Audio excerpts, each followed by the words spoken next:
പാട്ട് പാടുക എന്ന് പറയുന്നത് തന്നെ ഒരു വൻ ടാസ്ക് പരിപാടിയാണ്. അപ്പോൾ ദാസേട്ടനും ജയേട്ടനും എം ജി അണ്ണനും ഒക്കെ പപ്പടം പൊടിക്കുന്ന പോലെ പാടി വയ്ക്കുന്ന സ്വരങ്ങളും സംഗതികളുമൊക്കെ ഒരക്ഷരം പോലും തെറ്റാതെ കൺവിൻസിംഗ് ആയി സ്ക്രീനിൽ പാടി അഭിനയിക്കുക എന്ന് പറയുന്നത് അതിലും ടാസ്ക് ഉള്ളൊരു പരിപാടിയാണ്. 1980 മലയാള സിനിമയിൽ അരങ്ങേറിയ നടൻ.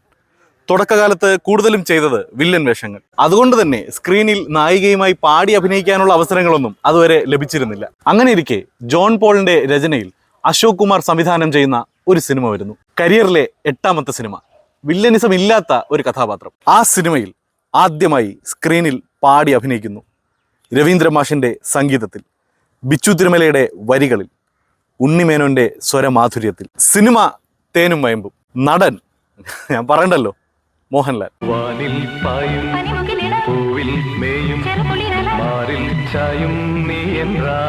പിന്നീട് നിരവധി ഗാനങ്ങൾക്ക് ചുണ്ടനക്കി നമ്മളെ രസിപ്പിച്ചു മോഹൻലാൽ. രവീന്ദ്ര മാഷിന്റെ തന്നെ സംഗീതത്തിൽ, പൂവച്ചൽ ഖാദറിന്റെ വരികളിൽ, യേശുദാസിന്റെ ശബ്ദത്തിനോടൊപ്പം ലാലേട്ടൻ പാടി.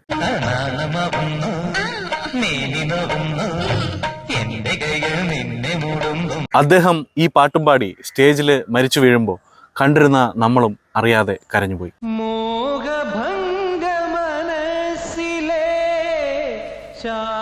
താളവട്ടത്തിൽ മൈക്കും പിടിച്ചു പാടി നമ്മുടെ ഇഷ്ടം പിടിച്ചു വാങ്ങി. അങ്ങനെ ഇരിക്കെയാണ് പ്രിയദർശന്റെ സംവിധാനത്തിൽ ഒരു സിനിമ വരുന്നത്. കാസറ്റിൽ സ്ഥലം തികയ്ക്കാൻ വേണ്ടി എം ജി ശ്രീകുമാർ വെറുതെ ഒരു കീർത്തനം പാടി നിറച്ചു. അത് കേട്ട പ്രിയദർശന് ആ കീർത്തനം വല്ലാതെ അങ്ങ് ഇഷ്ടമായി. ഈ പാട്ട് വെച്ച് പടത്തിന്റെ ക്ലൈമാക്സ് തീർക്കണം. ഒറ്റ ഷോട്ടിൽ സ്വരങ്ങൾ പാടാൻ ലാലേട്ടനെ പിടിച്ച് ഇരുത്തി. ഇതിനൊക്കെ കാരണം എം ജി ആണെന്ന് പറഞ്ഞിട്ട് സ്വരങ്ങളൊക്കെ വലിയ അക്ഷരത്തിൽ എഴുതിയ പേപ്പറുമായി ലാലേട്ടന് മുന്നിൽ എം ജി ശ്രീകുമാറിനെ പിടിച്ചിരുത്തി ലാലേട്ടൻ. ഒറ്റ ടേക്കിൽ മുഴുവൻ ഇമോഷൻസും ഉൾക്കൊണ്ട് ഒറ്റ സ്വരം പോലും തെറ്റിക്കാതെ കൃത്യമായി പാടി നമ്മളെ വിസ്മയിപ്പിച്ചു ആ മഹാനടൻ.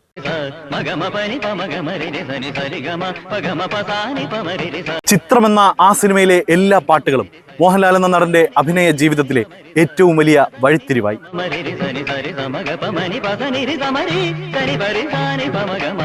പ്രേം നസീറിന് ശേഷം പാട്ട് പാടി അഭിനയിക്കാൻ ആരെന്ന ചോദ്യത്തിന് ഉത്തരം അന്ന് ലഭിച്ചു.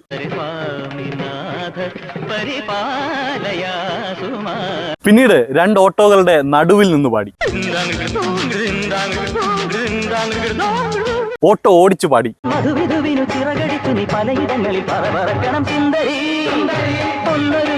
1990 ലാലേട്ടന്റെ ഈ പാട്ട് പാടിയുള്ള പാട്ടഭിനയം മറ്റൊരു തലത്തിലേക്ക് തിരിയുന്നത്. അദ്ദേഹം തന്നെ നിർമ്മിച്ച ലോഹിതദാസ് സിബി മലയിൽ കൂട്ടുകെട്ടിൽ വന്ന ഹിസ് ഹൈനസ് അബ്ദുള്ള.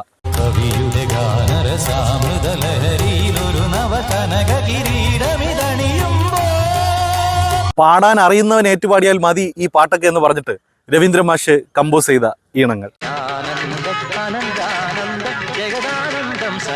അതൊക്കെ ദാസേട്ടനാണോ അതോ ലാലേട്ടൻ തന്നെ ആണോ ഈ നിന്ന് പാടി അഭിനയിക്കുന്നതെന്ന് സംശയം തോന്നിപ്പിക്കുന്ന തരത്തിൽ ഗംഭീരമായ പാട്ടഭിനയം.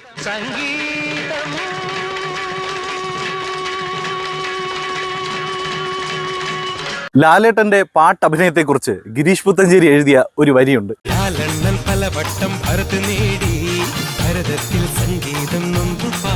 അതെ, ഭരതം. 1991 തീജ്വാലകൾക്ക് നടുവിലിരുന്ന് പാടിയ സ്വരങ്ങൾ, ഈ പാട്ട്.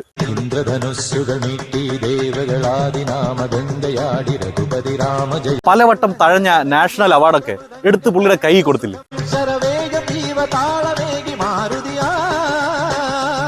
പിന്നെ ജഗതിച്ചേട്ടനോടൊപ്പം മത്സരിച്ചുള്ള പാട്ടഭിനയം.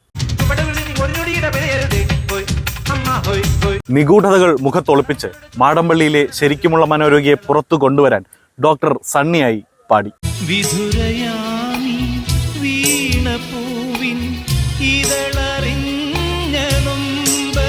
1997 ചിത്രത്തിലേതുപോലെ വീണ്ടും ഒരു പ്രിയദർശൻ ചലഞ്ച്.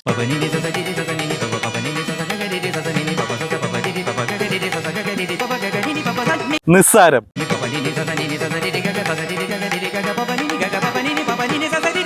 ചന്ദ്രലേഖയിൽ ബേണി ഇഗ്നേഷ്യസിന്റെ സംഗീതത്തിൽ. സ്നേഹമന്ത്രവുമായി ഞാൻ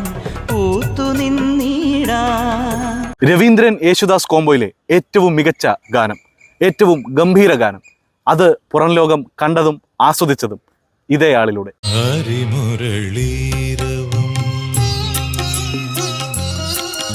പിന്നീട് എത്ര പാട്ടുകൾ.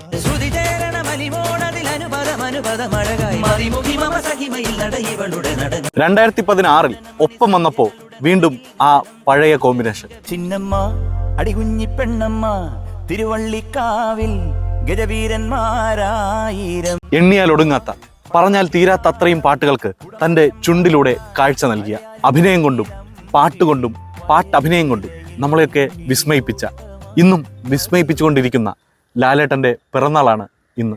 കുഞ്ഞു പാവയ്ക്കിന്നല്ലോ നല്ല നാള് പിറന്നാള്. ഹാപ്പി ബർത്ത്ഡേ ലാലേട്ട. പഴയ കാലങ്ങളെങ്ങോ പടിമറയുവതിനി വരുമോ?